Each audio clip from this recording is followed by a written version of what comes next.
Hey everyone, so One Piece chapter 1119 just came out, and I really enjoyed this chapter for 3 reasons. Well, really what happened this chapter gave me signs that 3 major developments are going to take place. Number 1, Bonnie's gonna join the crew. Like, come on now. Bonnie's the next Straw Hat. She's joining the crew is still growing, we're not done yet. Bonnie's joining the crew, she's gonna be a Straw Hat. Like, can we just lock this in? This is, to be fair, I'm obviously going to be on this train because I put out a video like a while back talking about how Bonnie is practically guaranteed to be the next Straw Hat. I broke down how the way Bonnie was being written for the early and mid sections of the arc clearly were putting her on a Straw Hat trajectory in a manner that was markedly different than previous Straw Hat fan favorite community candidates, much like a Yamato or a Carrot or a Rebecca or anything like that. Bonnie from the very get-go was being written very differently. She's the first character that we'd gotten in a very long time who was genuinely being written to be on a Straw Hat path from the very beginning with all the telltale signs. And whereas with other characters like Yamato, Carrot, there were clearly things wrong and people were trying to kind of fit a square peg into a round hole. With Bonnie from very early on, it was just like, yep, this is exactly how Oda tends to write Straw Hats from the very beginning. The only thing I've kind of had with the Bonnie situation is just that I think that while she is getting the Straw Hat treatment, I would have loved if Egghead as a whole was able to focus more on her and maybe cut some of the fluff throughout the arc, but that doesn't change the fact that she's been written in a Straw Hat manner from the very get-go. I mean, Vegapunk basically said, you guys have to take her on your ship, you have to take her on the crew because the world government is going to be after her. She's right there, she's doing team attacks with the rest of the crew, she's fitting right in, she's basically Luffy number 2, mini Luffy, apprentice Luffy, Nika number 2. What more could you ask for? Let me know in the comments below if you think Bonnie's joining the crew. If you don't think she's joining the crew, please let me know why you think that is. And if you think somebody else is going to join anytime soon over Bonnie, please let me know who you think is a better candidate than her right now. I'm at a point where I'm just like, either Bonnie joins the crew or we're just done getting new crewmates, because I can't imagine a character being written this much like Straw Hat material and then not joining. So I think to me, this chapter was practically confirmation. I felt like it's been guaranteed for a while now, but this chapter felt like the ceiling moment where it's just as though, yeah, she's being written into Team Straw Hat crew attacks. I don't know what much more you could ask for beyond Luffy just saying, hey, join my crew, be an apprentice here, right? So I think that's around the corner. Now, as for that actual little scenario of the team attack against Mars, I thought that was a cool little scene. It felt a little bit like a weird team attack. I've never really seen that before, with Straw Hats attacking Luffy and kind of using Luffy's balloon properties to send another figure launching. I do think this does go to show how strong the Gorosei are, in that there's no clean way to really deal with them right now. They can all regenerate, and then some of them, like Warcury, Luffy can't even fight him right now because Luffy straight up is not capable. Like, forget the regeneration, Luffy can't even get to that point. He can't even deal damage to Warcury right now, and so his attitude is basically just stay away from the boar. We can't even really deal with him. But the solution for dealing with Mars was basically just send him far away. Let's get him out of the battlefield, send him far away. I really enjoyed seeing this 4 crewmate team attack. I like the fact that Franky is getting some shine this arc. I just wish that instead of, him getting a few more combat moments than usual, I really wish that it was character-based moments, some writing. There's so much here that we could work off of. Somebody in my stream recently talked about how, this is an arc all about the dangers of really powerful weapons and creating really powerful weapons. So that plays perfectly into Franky's storyline going all the way back to Water 7. It's not just the fact that Franky's an engineer. He spent the time skip on Vegapunk's island studying what Vegapunk basically invented. It's the fact that this goes back straight to Franky's origins and his core character conflict about the responsibility of creating really powerful weapons. So I would have loved to see more of that out of him. I think we still have the opportunity to see more of that out of him this arc. But so far, while I appreciate the sort of lip service, little extra action moments he's been getting, I do feel as though it's missing some of the substance that I would hope for in terms of Franky's writing for this arc. Again, still happy to see him get involved in this team attack. Sanji, obviously, this might have been the strongest move that he's ever used, because I think the way the community kind of viewed things before is that Pre-upgrade in Wano, Sanji's strongest move was very likely to have been Hell's Memories, right, which he debuted at Fishman Island. That was very possibly Sanji's strongest move in the first place. Then he got his, Germa, exoskeleton upgrades, Ifrit Janbei, all of that.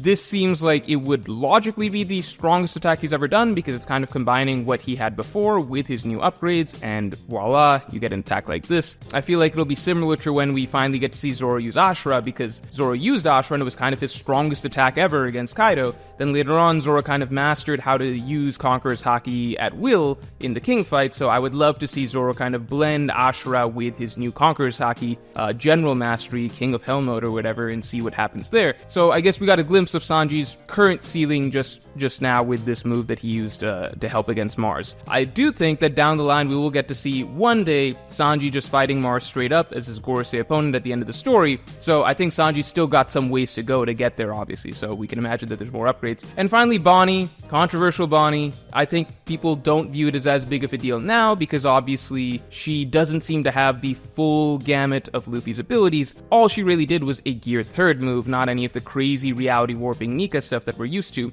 I think the most interesting thing, though, that we saw out of all of this was that Bonnie was able to use Haki here. This is her first instance of ever using Haki. She herself seemed surprised at what she was doing because it had to be explained to her that the reason you're capable of hurting Luffy right now is because of Haki. So it seems as though it was involuntary, and it came with Bonnie's transformation into Nika. So that's kind of mind-blowing to me. Does that mean that, turning into Nika allows you to access Haki? Is this just the type of future that Bonnie imagined? Also happened to imagine her having... She also happened to... I guess if she's imagining herself fighting like Nika, then naturally she would be able to use Haki. Maybe that just naturally plays into it. The bigger surprise about all that to me is simply that Devil Fruits and Haki, they seem to be on different ends of the spectrum, and so I would never have expected a Devil Fruit ability to actually allow one to access Haki when they couldn't before, as I just always sort of believe that Haki is kind of a counter to Devil Fruits in a sense. We even got a bit more elaboration on that with Law explaining how strong enough Haki can counter Devil Fruits. So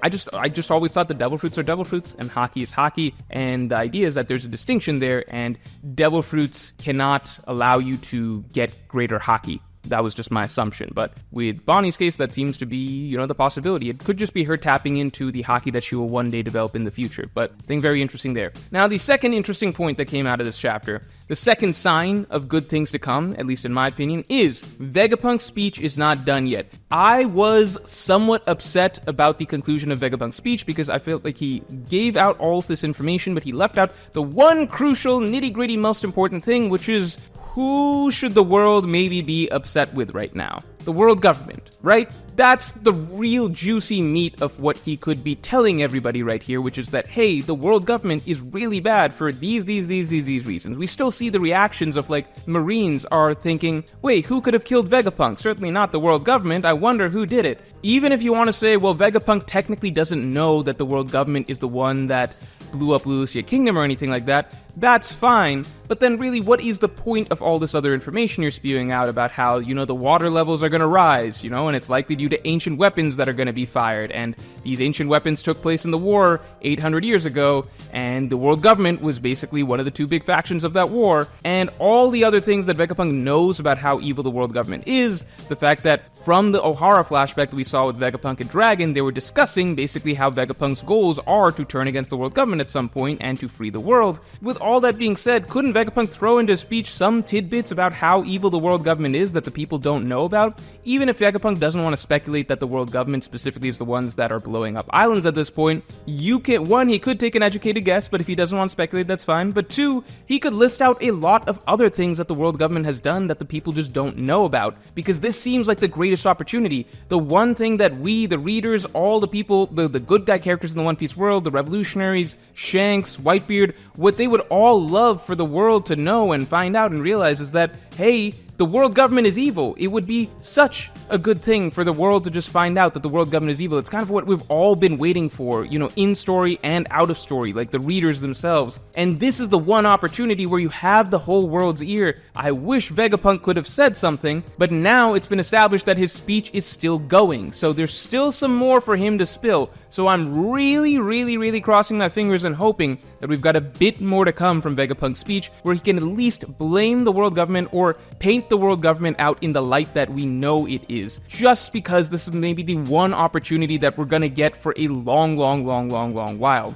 Outside of this, I don't know what else it would take, beyond maybe the world government just starting to go on a rampage and blowing up island after island, and it just somehow being very clear to the people of the world that it's the world government doing it, and that the blame can be attributed there. So I'm very happy that Vegapunk's speech is still going. And then finally, the Iron Giant. So the Iron Giant was also a bit of a disappointment initially, in that the Iron Giant went down pretty quickly after kind of being built up for a little bit, maybe even having been one of Joy Boy's crewmates, and now it's back up and fighting, and it seems to be in fact very clear that yes, this was someone very close to Joy Boy, very likely a crewmate. What we got out of Emmet this chapter actually has huge ramifications for what the story of the Ancient Kingdom was, and the true reason that Joy Boy went down. I'm very excited to share that and break that down, because it pertains heavily to Luffy and the Straw Hat story as well. So I think a huge chunk of what the final arc is really going to center around, messaging-wise, narrative-wise, for the main characters. I think it just came together. So I'm really excited about next week's video, so check that out, obviously next Tuesday. And finally, I have a word from the voice of the people, my top tier of patrons.